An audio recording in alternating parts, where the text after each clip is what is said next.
All right, live. So, really just addressing a question that I had in my comment section a couple weeks back. Somebody was asking about, see if I can get this. Somebody was asking about the difference between an ESE and an LSE, that they saw themselves as potentially being both and they needed a little help trying to figure out the two of them. Okay, cool. Been meaning to get to this, so let's just get to it. So, let me see if I can do this without destroying everything.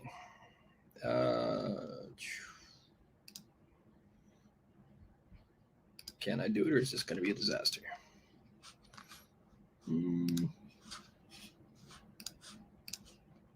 It's a disaster.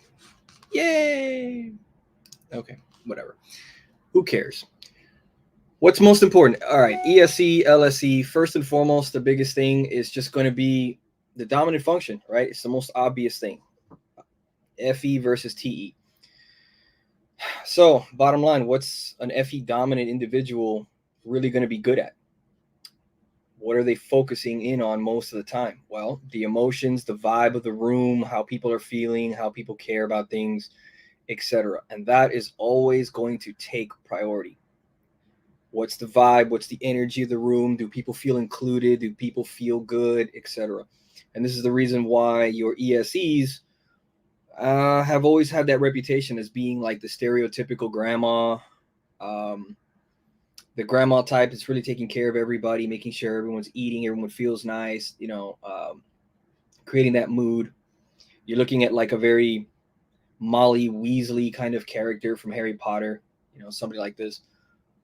This is kind of the stereotype for an ESE that really, even though, yes, it's a stereotype, it holds true. It's pretty accurate. Now, compare that to an LSE. You're dealing now with the type that is a TE lead. So it's not about the feelings and the vibe of the room anymore. Now it's really about what works, what's effective, what's been proven to work. How can you use it? What's the utility of a thing? And that's the thing that they're going to be stubborn about, that they're going to be pushing and being focused on. So LSEs might at times be friendly and try to be polite and nice to people, but when it starts to get in the way of what's efficient, what works, when people start spouting off information and facts that are wrong, at least wrong in the mind of that LSE, they're going to bring it up. They're going to make an issue out of it. They're going to start going on about that kind of thing. That might destroy the vibe of the room. Right now, people are not necessarily having as good a time because maybe now it's become argumentative, so on. What I'm trying to get at here is that the LSE is far more willing to ruin the mood, change the vibe, be argumentative and disruptive, and so on, because ultimately the vibe of the environment is not that important to them. It's not critical. What's more important is how are things working? Is it useful? Is it accurate? And so on. That's more important to them, right? ESEs, it's the other way around. You can't have ESEs that are intelligent, competent, very capable people, but they're going to prioritize the vibe of the situation. To them, it's like, it's okay that this person said something that's kind of wrong, whatever, but let's not ruin the mood. Let's just make sure everybody's okay. Let's keep it going. Let's keep this feeling going. Let's not worry about what's working and not. All right. Other things to keep in mind. If you are an ESE, one, ask yourself, am I really thinking about people getting along? I want people to feel included. I want good vibes and good atmosphere a lot. That's kind of a key thing that I'm always sort of focused on. Or are you focused more on what works? How do things work? How have I seen that they really do function? And what is useful? Is that really the priority now? Now a check. This is kind of like math class where they tell you to check your work. Right, now you answered the question, plug the answer back into the equation, see if it works. Right? You can check by kind of talking to the people around you. If you're an ESE, most of the time people would say that, yeah, you're kind of a nice, pleasant, fun, social, outgoing person and generally very likable and so on. And that's kind of going to be the consistent theme. As an ESE, you'll probably realize that too pretty quickly. You're like, yeah, I usually am. Comes pretty easy to me. I do like doing that, right? An LSE is not likely to get that kind of an opinion. An LSE is more likely to get an opinion of, hey, this, you're always so competent, so good at doing things. You get good. You seem to just know how to get things done, how to do things right. You know a lot of shit. We can come to you for information, how to learn how to do stuff, and you always seem to know how to do shit, right? That is more likely to be the description for an LSE. And something that an LSE would also go, yeah, I can see that in myself. I'm usually pretty darn good at getting shit done and figuring shit out. This shows not only that people see your dominant function, which they should, they can see your ego stack very well, but it should also show that you're very confident in your ego elements, right? The things in there, you're confident. You know you're pretty good at it. You feel confident in it. A mistake that a lot of people make in, I'm going to say, Socionics typing, okay? Because there's different systems, and different systems have different rules. They kind of approach it differently, right? But in Socionics, it's important to follow. I feel like I always forget this shit, like the intra-typing and inner-typing, whatever, who cares? It's important to figure out, what do you, in your mind, feel like you're confident in? What do you think like? Don't be comparing yourself to other people. So if you're an ESE and you're going to look at these other successful ESEs, don't look at them and go, oh, well, gosh, those ESEs over there, they're so much more capable and social, and they're just a great celebrity. I'm not like that. I'm not that good, so maybe I'm not so great. No, be careful. That's a trap. All right. If at the end of the day you feel like you're a lot more comfortable socializing with people, being in social situations, adapting to different environments, you do very well at being positive in those environments, and you feel good at doing that, that's good enough. Okay, that's good enough. Conversely, if you're an LSE and you feel like, you know what, in my mind, I feel very confident all the time about practical skill sets and how things work, and figuring out how to learn new skills and how to learn something else on my own. I almost don't need anybody to figure shit out. I pick up stuff quickly. If you feel that way, great. Okay, you don't have to compare yourself to Thomas Edison. All right, be careful with that shit. All right, so it's pretty the single most important bit right up front here. Other things, of course, to look at, which are still applicable. You have the clubs, which for even the people who are very into Ashra and there are different socionics, everybody agrees with the fucking clubs. Okay, it's been there since the beginning. Clubs, meaning the SFs. ESE is an SF. They're a socialite. They're probably the best socialite. So they're very good at social things, social situations, dealing with people, being attuned to what's going on in the world, especially socially. People very often feel like, especially lately, these are the people I expect to see at these concerts going nuts. Anyway, a lot of artists, a lot of comedians, a lot of late night talk show hosts, types like this are often ESEs. Find a ton of them. They're really good at the social stuff. Right? LSEs are an ST club. They're the pragmatic club. They're usually very good at practical skills, mechanical skills, engineering skills, military skills, medical skills, whatever. It's knowledge. It's their technical competency at a particular skill set, task, whatever, that they're very good at. Right? They might not feel as comfortable with people. They'll probably feel mediocre with people. Right? So just based on that alone, you're already being able to put yourself in a particular club that's different. Okay? Quadra values. Quadras are important too. One's alpha, one's delta. Alphas are known for that more childishness, right? Much more childish-like nature to them. Now, you do have people that don't like to play with the clubs and so on. I mean, not clubs, sorry, quadras, because They don't believe in quadras. They're whatever. Oh, quadras fucked me up when I was getting typed. Quadras are there. Whether you like them or not, they exist, and they're one of the key ingredients that makes Socionics different from other systems. So to me, for those people who don't want to use quadras or they got a weird relationship, it's like, okay, you're just dumping one of the most important pieces of Socionics that makes it different from other systems. So the basic quadra values, at the end of the day, what does it really mean? You're identifying the fact that if you're an alpha quadra, you value SI, TI, NE, and FE. Those 4 elements would be there. All the members of that quadra of alpha value those 4 in some different order, whatever. Right? So if you're ESE, SI, TI, FE, and NE, right? Those are the 4 that you should realize, yeah, I do value those. I do like using those. I do like hearing about these things. I do like seeing other people talk about these things, etc. Right? That's really what quadra values, at the end of the day, when you boil it all down, that's really what it's about. It just means that there are 4 particular IMEs that you value and that group you together with 3 other types. All right, now delta quadra, the sleepy old man, not so fun. Okay, usually deltas are not as exciting. It's kind of a general stereotype, but it usually works. Your deltas, LSEs, they're going to value TE, not TI.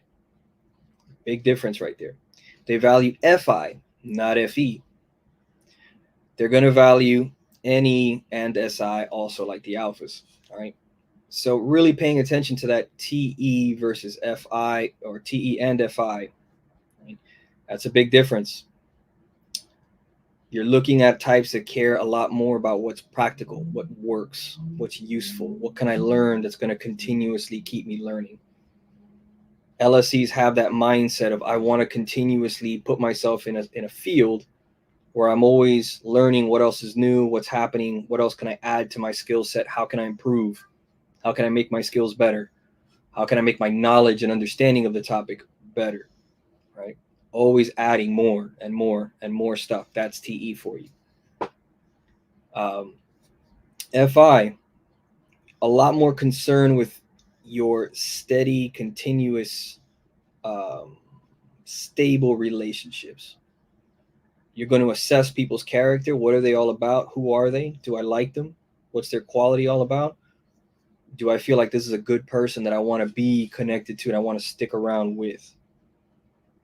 Right? It's FI.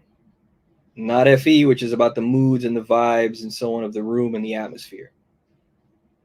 There are many types that are more FE valuing, with the alphas and the betas, that oftentimes can be a lot more interested in just, hey, if I have a good vibe with somebody and we get along well and the room is feeling good and so on, then it's great. I can have anybody come in. We could just, whatever, everybody have a good time.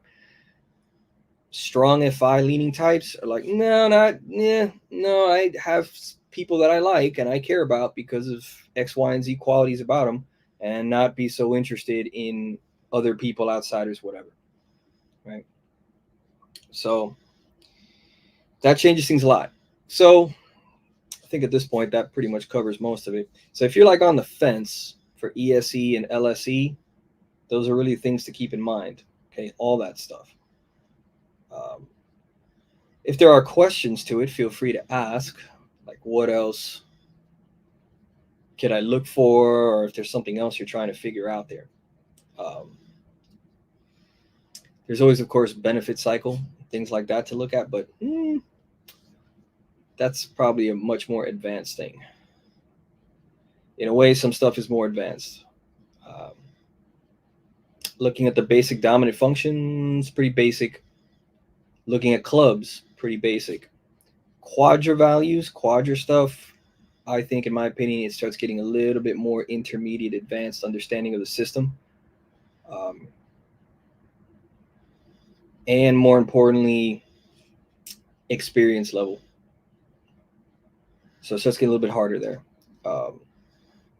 And when you start getting into benefit cycles and that kind of shit, we're now in the more advanced levels. You're really in deep nerdville of typology and socionics stuff. or you're just talking to Model G guys. But whatever. So anyway, that pretty much wraps that up. If anybody there watching has a question or something they want to ask, feel free to throw something in there. Just kind of give it a couple seconds, and if not, sign off.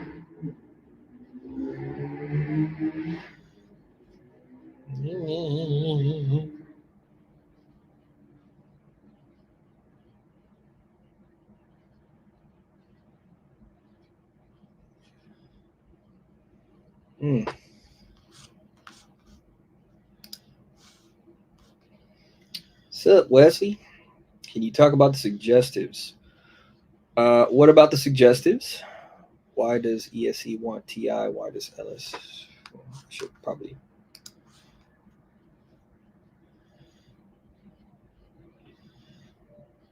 LSE want FI. Okay, there's a few different ways I would probably answer this question at varying levels of complexity. The simplest first. ESEs are usually a type that, okay, you know what? Let me start this way. It's sort of like you're just looking for the opposite thing, something that you know you're not as good at. ESEs are very much about what is social, getting to know people's feelings, the mood, the vibes. These are not types that are normally as focused on really studying things in depth, figuring out how to put everything together into a coherent framework and system that makes sense of things. They don't do that particularly well. And you could say that they inherently sort of know that, so they appreciate people who can do that for them or who can help them organize their thoughts, put things in logical, consistent flow, make sense of different topics, make sense of different aspects of the world and so on, and simplify it for them. That really helps for the ESEs. LSEs typically are types that are not as strong with their feelings with people, their relationships with others, and so on. They're not particularly good at it, and they know that, or they know that it's not their strength. So they appreciate somebody who can help them with that, right? Somebody who could either explain to them, hey, look, this is how you better understand people, or hey, look, not everything is about utility and usefulness and so on. Sometimes somebody wants to do something or they like something because they just fucking like it. It has no practical fucking value. It doesn't really, mean a whole lot, but emotionally it means something to them. It has some sentimental thing that just makes them happy. So let them have it. Right? Figure that shit out. Being able to find more help with the complexity of people's emotions, which are often not logical, not it's not logical and it's not practical. TE leads often need a lot of help with that, which sort of ties back into, again, dealing with things that are not always, they don't have any useful value. I've often found it weird, like even this shit, like, I got these goofy fucking Funko Pops behind me and so on. I don't collect them. My son fucking collects this shit. I don't understand the fucking point of it. Why does anybody fucking buy these Funko Pops and like this shit? It's just a piece of decorative crap. I don't fucking, but whatever. Hey, it makes somebody happy and they enjoy this kind of stuff. So it's like, fuck it, have it. Even though I have to like not notice that you're spending time and money on something totally useless and impractical. And it's kind of like, what the fuck is it? So that's what they're having there. So that's those two types. At the end of the day, suggestive function, it's just a function that you're flexible in, you're weak at, but you like it, you value it, you're not particularly strong in, and so you're open to suggestion from other people. You're open to a little bit of help. You're open to learning and understanding these kinds of things from other people who are perhaps a little bit better at it than you are. As far as how strong or how weak you are in the thing, can you improve on it? I think you can. If you're dedicated to it, if you actually value the shit, and I think you can actually get pretty decent at figuring out stuff with your lower function.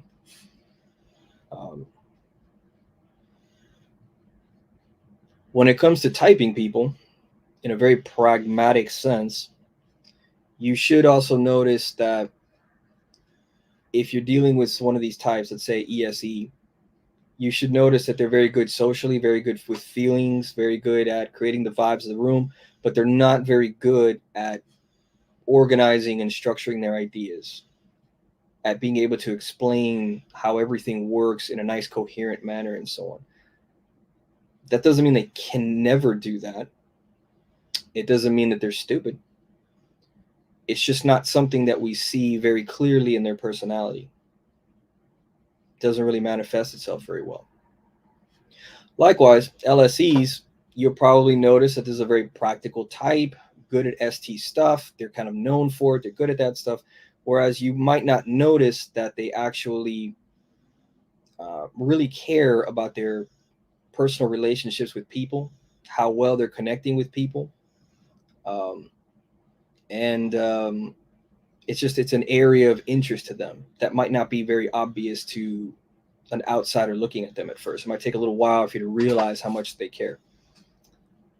I've noticed that for myself a lot. I've gotten that what should I say? I've gotten that comment, observation, whatever. I've had many people in different situations tell me that they were surprised at how much I really genuinely cared about people and everybody in a very meaningful, personal way. I was really always out to try to help people. And that surprises people a lot. That just didn't seem like what I was normally like, or what the way I presented myself at first. And I would argue for myself that yes, the personal relationships and connections to people and the impact I'm having with people on people is very important to me. Even people that I don't have any tangible reason to help them. There's nothing in it for me. Even this shit, like, why the fuck am I here trying to help people on typology or stuff? Like, am I really going to make a lot of money or and become something important? No, but I find a certain value in just being able to help people. So anyway, there's that. So it's a bit of a rambliness. Hopefully some of that is answering the question.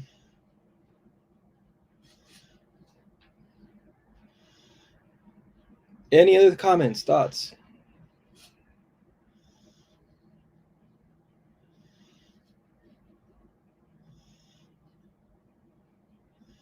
Am I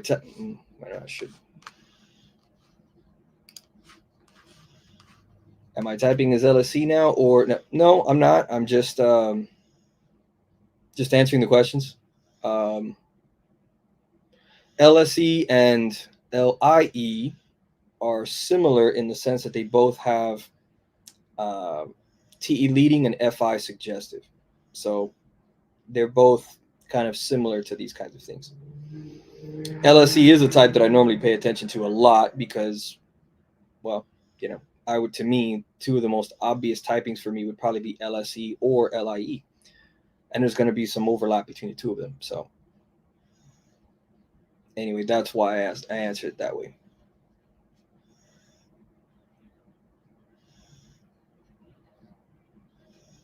Any further questions or thoughts?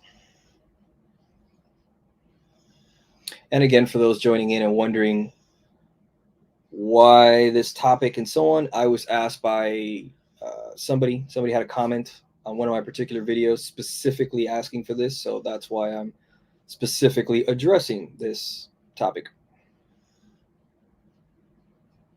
Also, I particularly like talking about these two types because these are two types that I feel get ignored a lot. Deltas in general get really ignored a lot. And with Alpha Quadra, ESE is actually probably the one out of the alpha types that gets ignored the most.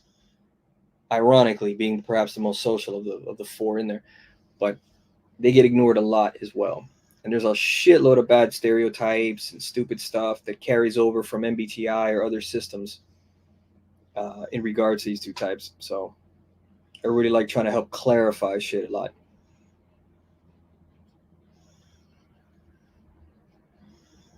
Anyway.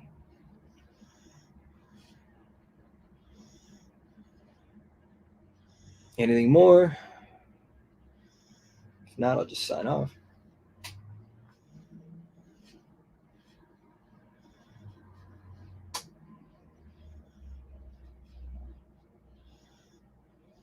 Nope. Okay.